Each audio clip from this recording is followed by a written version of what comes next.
ॐ केशवाय नमः। ॐ नारायणाय नमः। ॐ माधवाय नमः। ॐ गोविन्दाय नमः।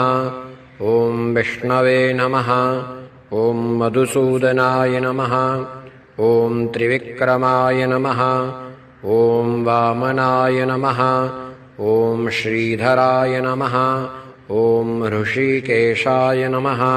ॐ पद्मनाभाय नमः। ॐ दामोदराय नमः। ॐ सङ्कर्षणाय नमः। ॐ वासुदेवाय नमः। ॐ प्रद्युम्नाय नमः। ॐ अनिरुद्धाय नमः। ॐ पुरुषोत्तमाय नमः। ॐ अधोक्षजाय नमः। ॐ नारसिंहाय नमः।